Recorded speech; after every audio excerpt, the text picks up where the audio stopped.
Hello guys and welcome to Find Out Friday! Yay! It's Christmas! Welcome to Santa's Grotto!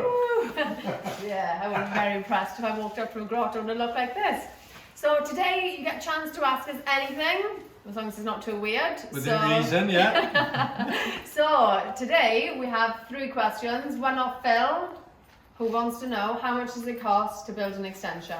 Oh, how long is a piece of string? Okay, so for an average terrace house like this, maybe, which is what, 5.5 meters wide, maybe going 3 meters out, I would budget for around about, all in now, okay, from start to finish, everything inside being completed, around about £25,000 upwards, okay. It does depend on types of doors you're going to put in, whether it's bifold doors, if you're going to put velluxes in the roof, and so on and so on.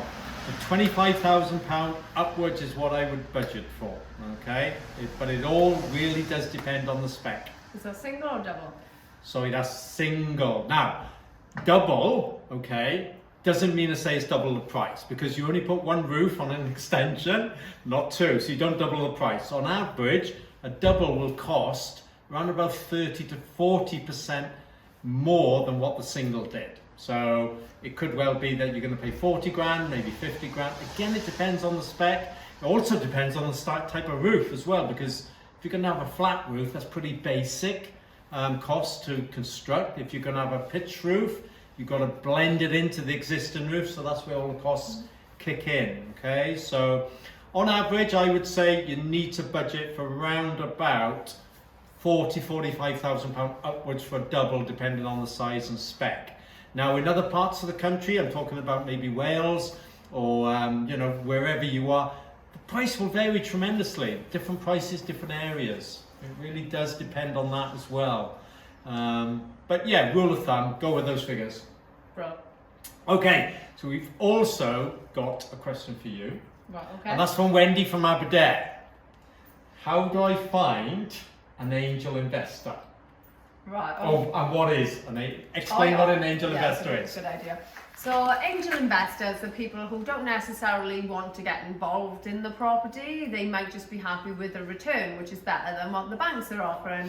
And considering banks are offering about 0.1% interest at the minute, and they just talk about negative interest rates coming as well.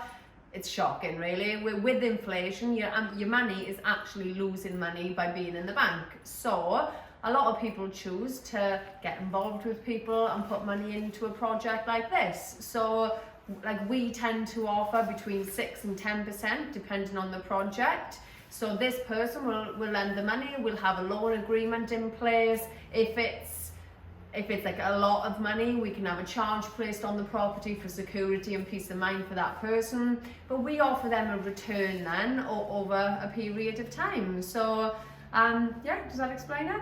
Does. Yeah, so rather than keeping your money in the bank, you can lend it to people like us. We give you a return on your money, which is better than the banks, and it's a win-win. So we use quite a lot of angel investors for our projects.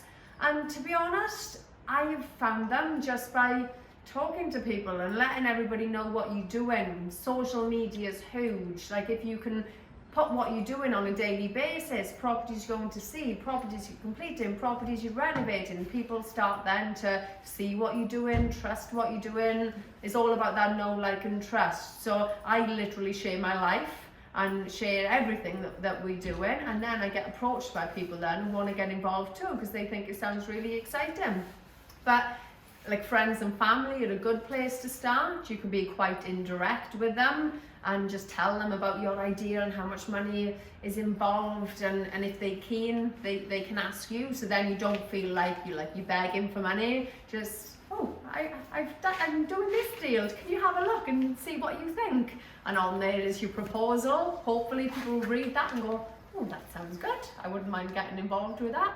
So that's good for people that you know, and then yeah, like friends and things then online, just share what you're doing. They're my top two ways that I go about raising money. It's a fantastic way. Even if you've got money that isn't earning you any interest or good interest, you can also angel to people as well. There are in fact companies that specialize in angeling as well, that you can donate, not donate, but you can allocate funds to, and they'll give you a return on your investment.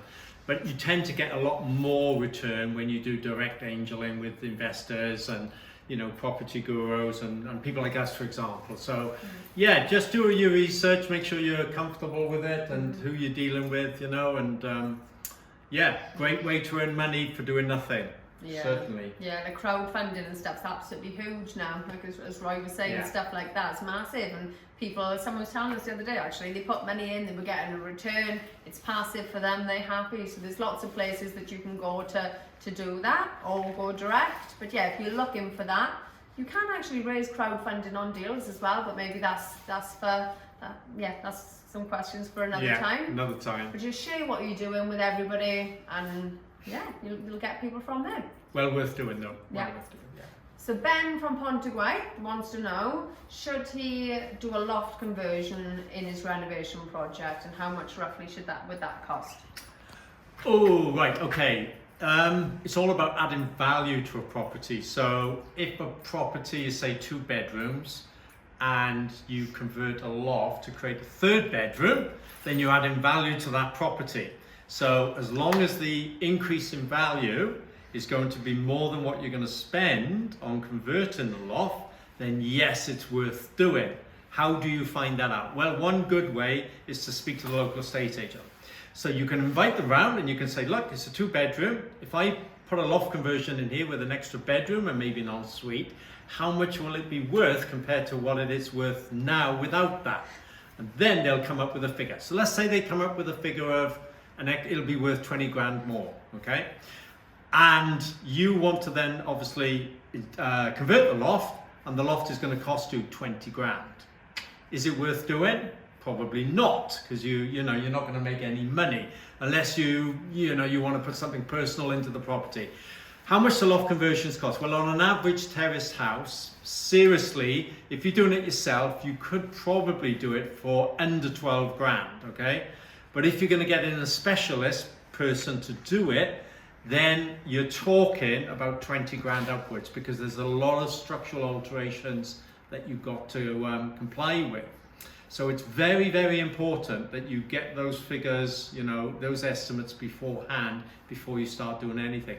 And secondly, it's got to be compliant with building regs, because we know what happened in London with a block of flats burnt down and fire regs not compliant and so on. Loft conversions, you've got to comply with fire regs, okay? You've got to have fire doors and maybe a fire alarm system, even sprinkler systems these days. So the cost of loft conversions are increasing, but it can add a substantial amount of added value to the property if you get it right. But you need to check first the added value compared to what the value of the property is by doing that type of work. Yeah. In this kind of area, I'd probably say no, it's not worth it. It might add saleability, but is it really worth the That's the word I was looking for, saleability. Yes. I'm full of good ideas, mate. Yeah. So yeah, it might add saleability, but it's probably not worth it. But in something bigger and better, then yeah, so just weigh it up. Yeah, I tend to find that in bigger houses, they add a lot of value to the property, semi-detached and detached properties, they really do.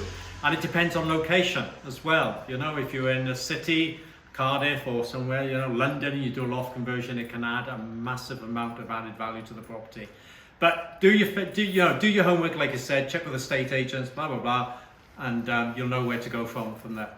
Right guys, thanks for joining us. If you haven't done so already, don't forget to subscribe to our YouTube channel and join our free Facebook group. And if we don't see you beforehand, have a good Christmas. Oh. Roy's already been practicing for his Santa dress up. So any free mince pie, send them my way. He's nearly there. So right guys, see you soon. Ciao for now. Bye.